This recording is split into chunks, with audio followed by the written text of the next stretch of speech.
سخت ڈپریشن کی دعا کیا ہے؟ شدید ڈپریشن کی نبی جب شدید ذہنی قرب میں مبتلا ہوتے تھے، انسان تھے ظاہر ہے، شدید ڈسٹریس میں ہوتے تھے، وہ دعا کیا ہے؟ اللہ ربی لا اشرک بہ شیئا، طلب کا ہے۔ نبی صلی اللہ علیہ وسلم جب شدید ڈسٹریس میں ہوتے تھے کہتے تھے لا الہ الا اللہ العظیم الحلیم، لا الہ الا اللہ رب العرش العظیم، لا الہ الا اللہ رب السماوات و رب الارض و رب العرش الکریم، طلب کا ہے۔ جتنی پروفیٹک دعاز ہیں ان میں طلب کم ہے، توحید کا اقرار زیادہ ہے۔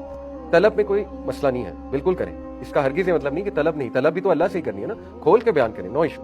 لیکن سیکرٹ کوڈ یہ ہے کہ جتنی توحید بیان کریں گے اپنی دعاؤں میں، آپ کی طلب والی دعاز ویسے ہی قبول ہو جائیں گی۔ یہ انبیاء کے بتائے ہوئے نسخے ہیں، انبیاء کے تھرو اللہ نے قرآن مجید میں بتائے ہیں، ٹھیک ہے۔ آپ دیکھیں زکریا علیہ السلام، وہ ذکر بہت زیادہ کرتے تھے اور اللہ نے بڑھاپے میں جا کر اولاد دی۔ جہاں جہاں قرآن میں ذکر کا جو ہے مینشن ہوا ہے تو وہاں زکریا علیہ السلام کا مینشن ہوا ہے۔ تو یہ بات سمجھنے کی ضرورت ہے کہ لوگ اکثر پریشان ہوتے ہیں کہ ہماری اتنی دعائیں ہم کیسے کریں، اتنی لمبی لسٹ بن جاتی ہے اور کوئی حرج نہیں ہے۔ لیکن اللہ کے نبی آپ کو شارٹ کٹ بتا رہے ہیں کہ توحید کا اقرار کرو، باقی دعائیں پتہ ہے آلریڈی اللہ کو۔ اللہ تعالیٰ تو آپ کی دل کی آواز سنتا ہے، اللہ کو تو یہ بھی پتا ہے اس نے 10 سال بعد کیا دعا کرنی ہے، اللہ کو تو یہ بھی پتا ہے اس نے پرسوں کیا دعا کرنی ہے، اللہ کو تو یہ بھی پتا ہے کہ اس نے اپنے موت تک کیا کیا دعائیں مجھ سے کرنی ہے۔ دس از اللہ۔ تو سیکرٹ کوڈ یہ ہے، جتنی اللہ کی حمد ہو، آپ کو پتا ہے نا دعا کرنے کے جو مینرز ہیں اس میں کیا ہے، پہلے اللہ کی حمد بیان کی جائے، اس کے بعد درود ابراہیمی پڑھا جائے اور پھر آگے چلا جائے۔